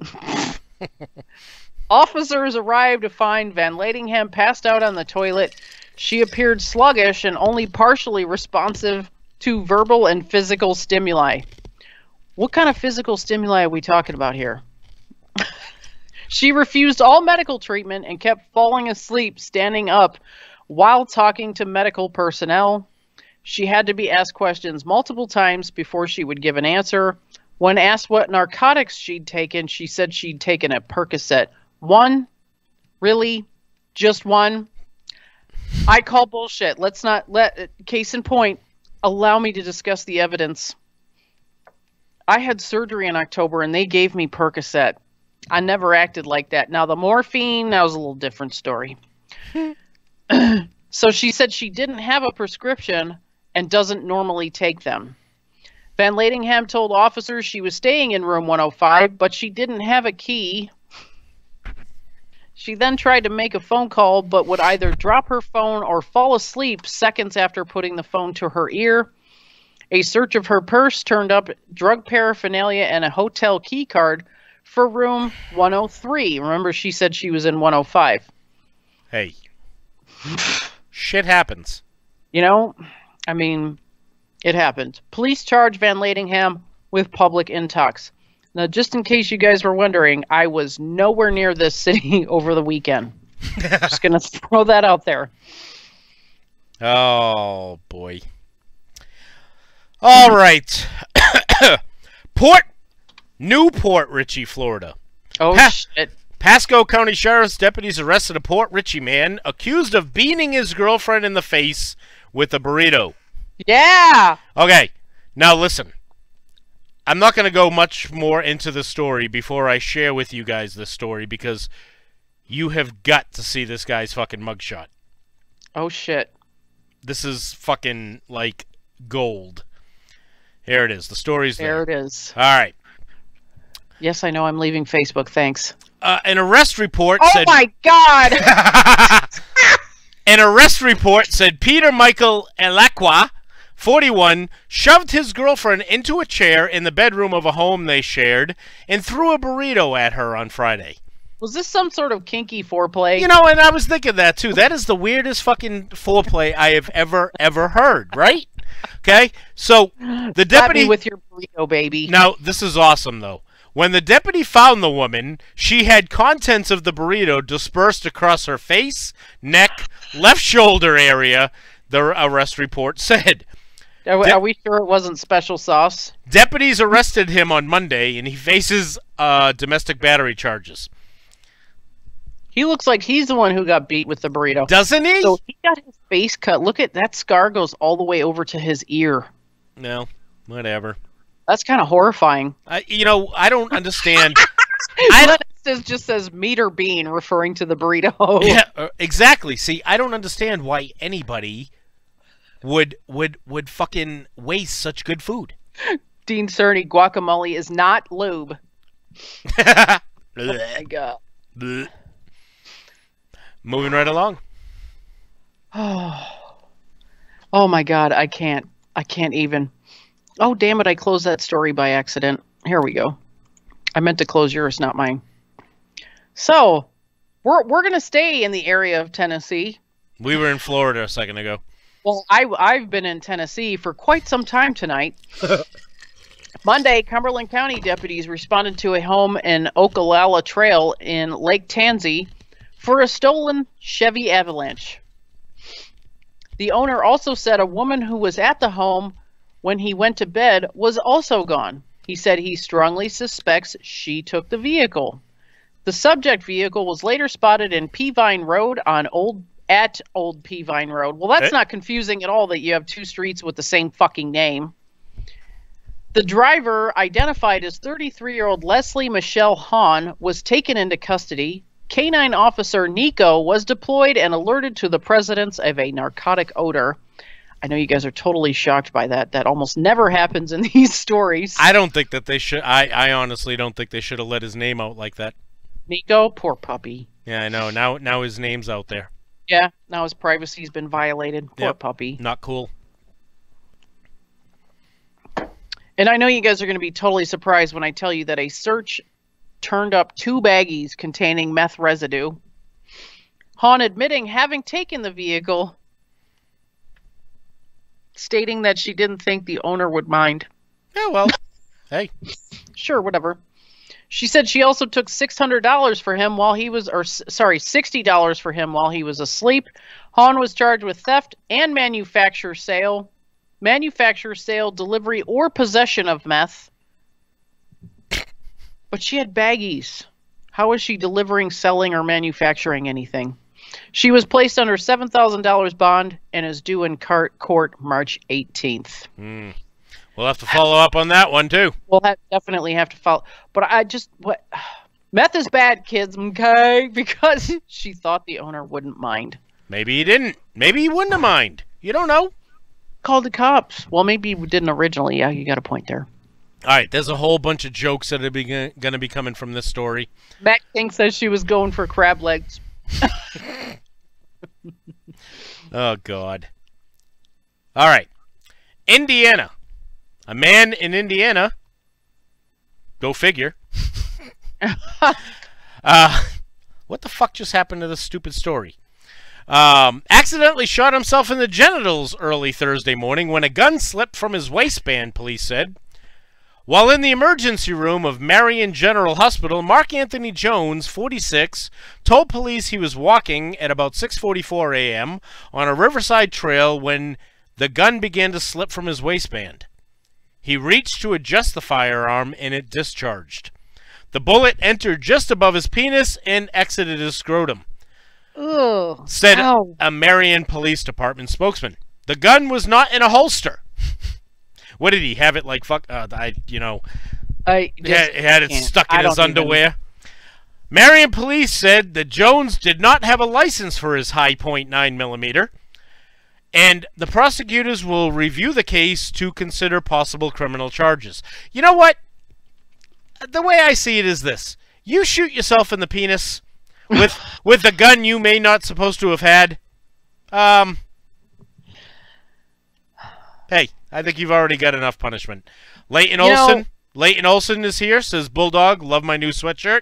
Buy Threatcon Awesome. 5. Yes, hey, I'm glad to hear that, man. I'm glad you like the product. Matt King says, may as well Prince Albert that little fucker now. I mean, it was only a 9mm round.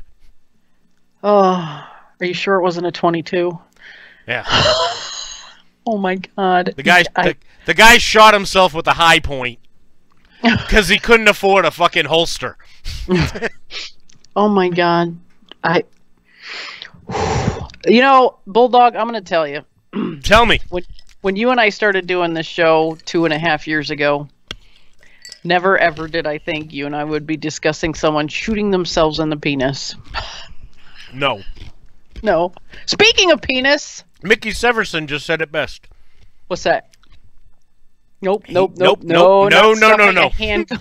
I'm not stuffing a handgun within the vicinity of Mr. Happy. That's fantastic. And Valerie Adams says that definitely wasn't a high point for him. Yeah, right, exactly. No, I would consider that a low point, and it was at Definitely. and it was at 6:45 a.m. So that pretty much ruined his whole day. Yeah, that's a bad way to start your day. Yeah.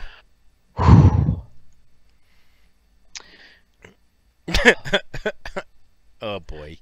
Moving right along. Right along. Speaking of penis. Oh.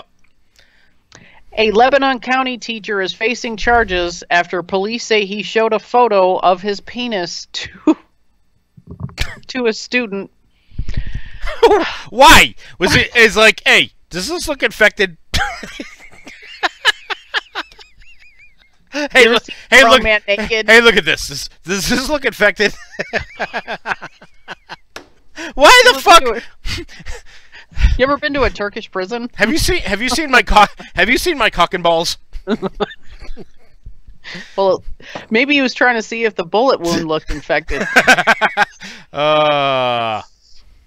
According to the Pennsylvania State Police at Jonestown, the incident occurred September 18th at Northern Lebanon High School in Bethel Township. Matthew Lord, 36, of Burnville, has been charged with unlawful contact with a minor, corruption of minors, and indecent exposure, and was arraigned today before Magisterial District Judge Kim Wolf, who set unsecured bail at $50,000. What? Wait! Whoa! Whoa!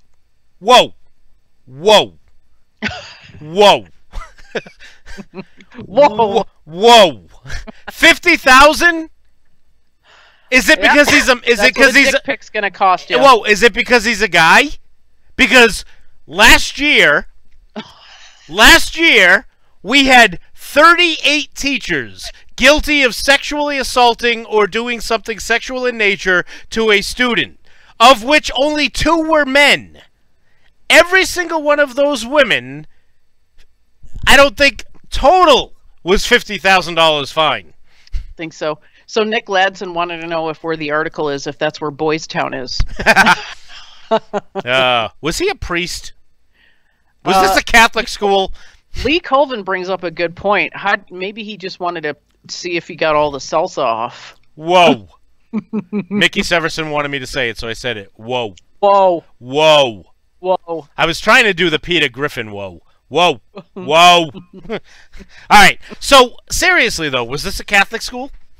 Let me scroll back. No, it is not. No. No, well. So it wasn't a future priest and an altar boy? No, I don't think so. Or current priest. According to police, a teacher showed Lord, who is a teacher, showed a 17-year-old student a picture of his penis on his cell phone.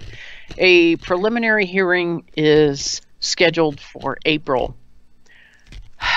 Was it really his penis?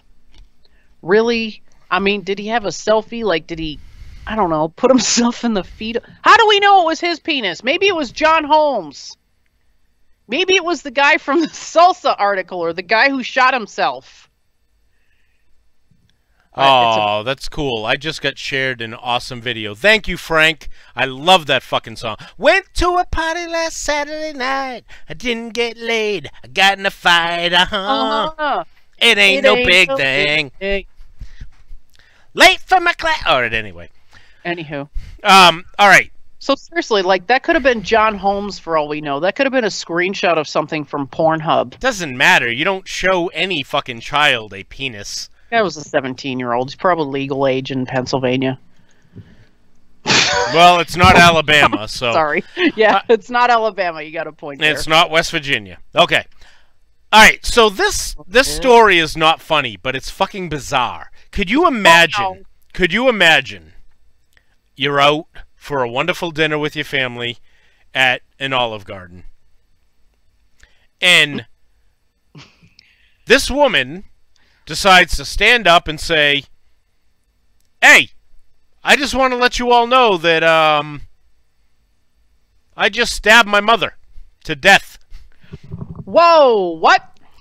Jade Lauren Altemeyer, 31, was taken into custody with blood on her clothes and arrested at an Olive Garden restaurant in American Fork, Utah, after reportedly announcing her deed to fellow diners. According to the Salt Lake wait a minute. It was in Utah. Does she know which one of her mothers did she stab?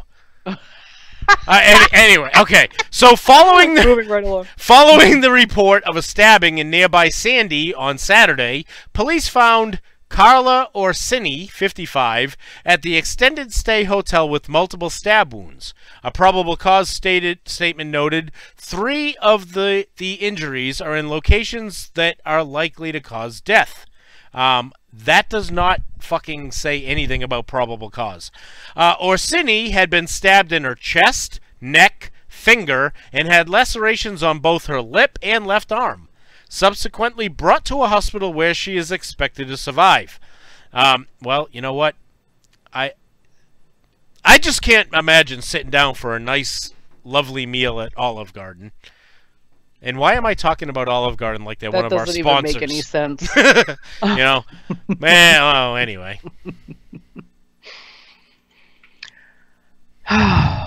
Love that fucking song.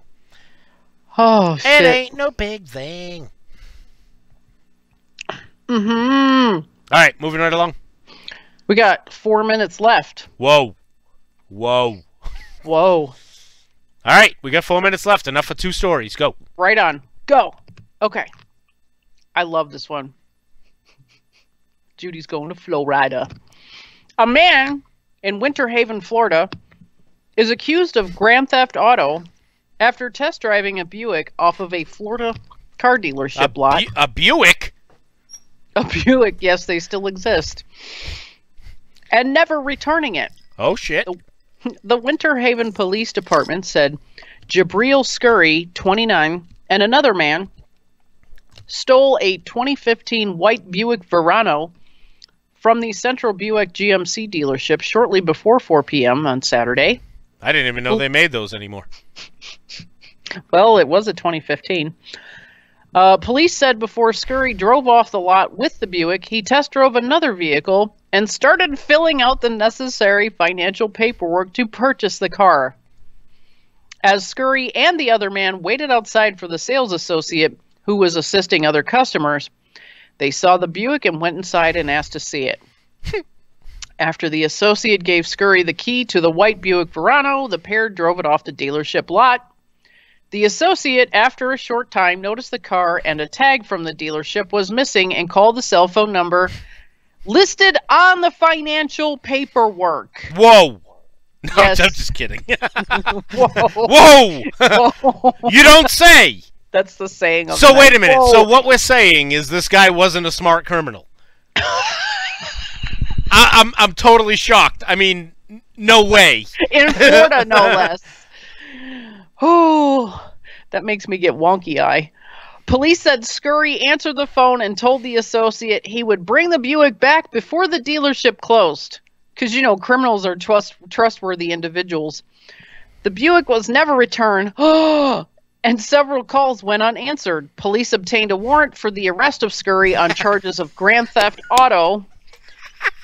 I love it. The people in the chat have got drinking games going on, Judy. If I say whoa, they have to drink. If you snort, they have to drink. Oh my God, that's fantastic. Kendra, Jesus, I'll be drunk before the end of the show. Yeah, I won't be.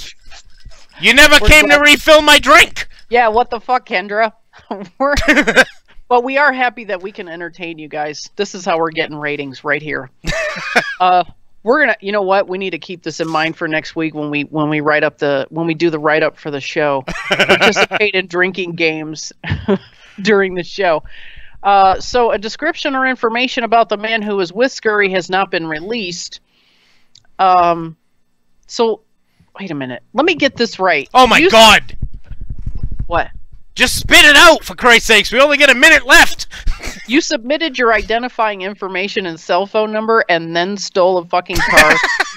Well, yeah, right? That makes sense. Oh my God. This All right. is I gold. have Go. to hit the story. I have Go. to hit the story before we leave.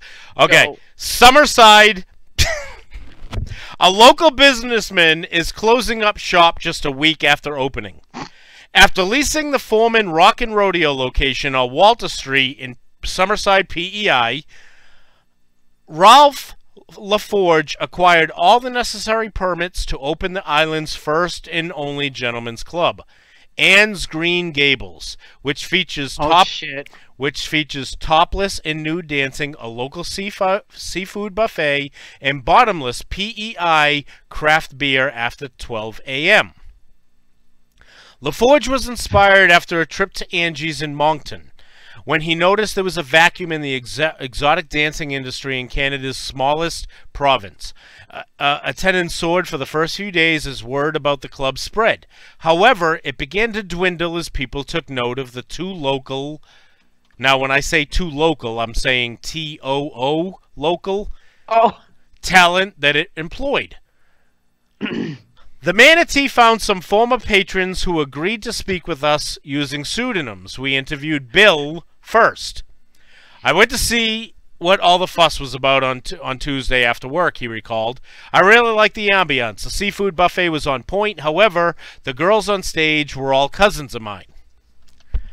The next person we interviewed, we'll call Frank, a 34-year-old patron, had a similar experience. I love the local craft beers on tap, and I thought the club was a great idea, but I can see my third cousin twice removed naked anytime. It didn't seem right to have to pay for it. The club made enough money to cover the lease agreement for the quarter, but LaForge thought it best to close down when all the ratings of the club's Facebook page indicated that patrons were unwilling to pay to see their cousins, sisters, and aunts dancing. It was the one-star Facebook reviews that put the nail in the establishment's coffin. I didn't want to run just another PEI seafood buffet, lamented LaForge. My biggest regret is that I won't be able to fulfill my advertising contract in the community magazine that Jim McKenzie is publishing this summer. I hope going out of business is an okay reason to void the agreement. Our Canada Day 2-day spread was going to be great. That's what she said. But listen, he apologized and everybody has forgiven him like in the Canadian way, so everything is good. Yeah, you can't fucking make this shit up. I know, like I said, roll tide. But anyway, so ladies and gentlemen, this brings us to another closing of Threatcon 5 Radio. We're hoping that you will join us next Taco Tuesday evening to for some more shenanigans, some more rants, some more funny drinking news, games. some more drinking. I think we're going to make this a thing. If I say whoa and you snort, whoa, they have to drink. Okay? I agree. All right, well, everybody, go check out Beard BQ Sauce. Go check out Venomous Firearms. Please go check out Threatcon 5 Clothing. Watch the other shows on VRS. And we'll see you back here next Taco Tuesday Eve. I am Bulldog. That right there is Judy. We're Threatcon 5 Radio. Good night. Love you guys. This concludes our broadcast day.